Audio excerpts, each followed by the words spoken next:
So ayun, no, kay KGX, kumusta kayong lahat? At pag-usapan natin to, no, sabi nila, no, the eternal question, Ethereum or Bitcoin, no? So, nakita ko lang to, kaya bigla ako naisip mag-content, no? Sabi ko, magbabasa-basa lang ako ngayon kasi maghahanap ako ng mga NFT games. Kasi, itong Crypterium, so sinusubukan kong i-download, kaya lang hindi talaga ako makapasok. No, loading talaga siya, no? Kasi, ang ganda open world, tapos may mga dragons. Yun yung nakita ko dito mga idol, no? Pero hindi ko pa siya na-explore, no? Kaya tinitingnan ko lang, sana makapasok tayo. Pero, check muna natin kung makakapasok nga. Saan ang charger ko? So, wala tayong charger ngayon. So, balik tayo dito, no? Ito yung question dito, Ethereum or Bitcoin? So, kay Altcoin Daily. So, ako naman, both, no? Kasi wala namang papalit pa dyan sa Bitcoin number 1, Ethereum number 2, di ba? And then number 3 ko XRP, number 4 Dogecoin, number 5 Tron token, di ba? Number 6 wala umaasa pa rin talaga ako sa AXS, kaya AXS pa rin talaga. Magkano na ba yung AXS ngayon? AXS ilan na lang? 250? 251. Bumaba pa yan, mag 200 yan. Bibili talaga ako. Bibili pa ako. Pero may konting XRP ako mga ka-idol, mga KGX, no? So, eto, tingnan natin kung ano yung meron sa kanila. Tingnan natin yung ilalim. So, 350k. Oh, grabe naman. Use. Cardano. Okay. So, marami talaga may gusto na. Cardano pa rin, di ba? Dogecoin, goods. No? XRP. Ayan, XRP kahit pa paano. May XRP pa rin. Ethereum, more stable. There is no second best. ETH, BTC, XRP, XRP. Kasi ako talaga XRP, Dogecoin, yan yung ano ko no.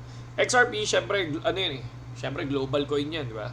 And then, ginagamit din syempre, sa transaction, sa NFT. Ang XRP, syempre, sa parang lahat naman ng NFT tokens, lahat naman ng cryptocurrency tokens, di ba? Na para mapadali yung transaction, di ba? Para mapadali lang naman yung transaction. Kaya para sa akin sa mga nakita natin mga lodi, di ba? Yun lang naman yun. Kasi yung iba, kunyari sa bangko ka magpapapalit, tapos magta-transfer, di ba? Baba lang, tapos konti lang yung nawi-withdraw mo per day. Hindi katulad talaga ng cryptocurrency, di ba? Million Million yung pwede mong i-withdraw per day. Sa BitGet nga lang tingnan nyo. Dito lang sa BitGet, pakita ko sa inyo. Nasaan ba yun? Gusto kong pakita Nasaan ba yun? Para makita nyo lang Ayan. Ito. Daily withdrawal, 3 million USDT. Di ba? Level 1 pa lang yan, no? So, ayan, level 1 pa lang. 3 million USDT. No, pwede mo daw withdrawin. Okay sana kung may 3 million USDT ka. Kaya lang, 118 lang yan, no? Pero kahapon, nakita nyo to, no? Uy, reward center. Uy, may 6 points ako. Affiliate, 10.44. Meron pala akong commission ngayon. So, nakita nyo kahapon, na 99 USDT lang tayo kahapon. Pero ngayon, 118 USDT na tayo. Diba? And then sa BingX, mga idol, 52 USDT. Ayan. So, ipon-ipon lang tayo. Pag nag-100 yan, withdraw tayo, mga lods. And, diba? Kaya gumagamit sila ng mga cryptocurrency token. Ayan. Kita nyo naman, diba? 3M yung pwede nyo withdrawin per day, mga lodi. Diba? Kaya ganun. Kaya maraming gumagamit ng cryptocurrency token. Balik tayo dito sa... Baka may makuha tayong di ba? Baka may makuha tayong XRP, BTC, ETH. So, yun nakita nyo, yung mga sinabi ko lang kanina, XRP, Dogecoin, pero wala ako sa Cardano. Hindi ako kumuha ng Cardano Pero tingnan natin, magkano ba presyo ng Cardano? Cardano. Hindi kasi ako fan ng Cardano. Cardano to PHP. 56 pesos ba? Tama ba? Ay, hindi. US dollar wala. 13 pesos. Number 9. XRP kasi nasa 25, 29. I think 25 to 29 pesos. No? So, yun. I don't trust anything centralized. Cardano, sabi nila. Ano pa? Kaspa. So, iba ETH. So, ako talaga XRP. Siyempre kung may pera, ETH.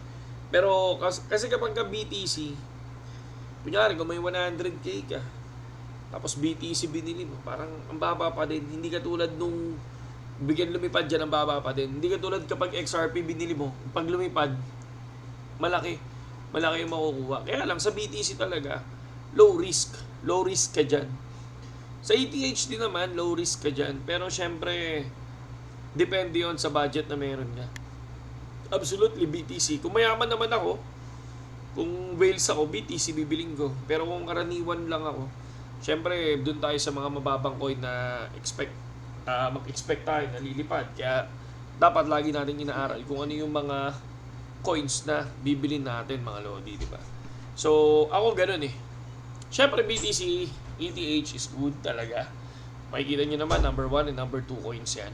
Pero pangatlo ko talaga XRP, Dogecoin pangapat, Tron token, AXS, SLP talagang ano eh. May SLP ako pero hindi naman ganun karami. XRP, madami tayo XRP. Kitang-kita nyo naman, tingnan nyo. XRP yung binibili ko mga lods. Pakita ko sa inyo. Withdraw. XRP wini-withdraw, tapos nilalagay ko lang sa wallet natin. Ayan. O yan, may withdrawal ako dito, 199. Ayan, kakabili ko lang, kailan to? So ayan, 21 kahapon. So sa BingX din, kung mapapansin nyo, ayan, negative 636 XRP. Bumibili talaga ako mga idol pag nananalo ako dito sa copy trading. Pag nanalo ako dyan, kung ano yung panalo ko, binibili ko ng XRP. Mga lods. No? So yun lang naman yung binibili natin sa ngayon. Pero and then syempre Dogecoin, mura pa lang ang Dogecoin. Kaya nag-i-imbak din tayo ng Dogecoin. Elon Musk, so ang Dogecoin saan ginagamit? Dati sa mga post yan mga idol eh. Nakakatawang pakinggan pero yun talaga yun. Pero kaya si Elon Musk puro post eh, di ba? Post. No? Yun, sa mga gustong ano din tulad ko na nagka-copy trade mga idol, no? Pasok lang kayo, ito, katulad ng Telegram natin. Ito yung Telegram natin. So, ayan, no? Oo, di ba? So, meron silang plus 20.61. Tapos, yung isa nagbabalik, ayan, nag-profit siya ng $3. Ayan, no?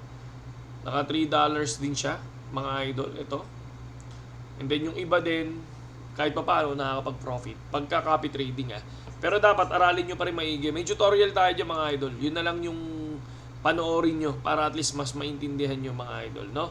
So, yun lang sa ngayon KGX. At comment kayo sa ilalim kung ano yung tingin yung lilipad na coin. Magtulungan tayo mga idol. And then, pagka umabot tayo ng 4,000 subscribers, ilan na ba tayo? Nasa 3.5. So, nasa 500 subscribers na lang. Mamimigay tayo mga idol. Mamimigay tayo ng 4,000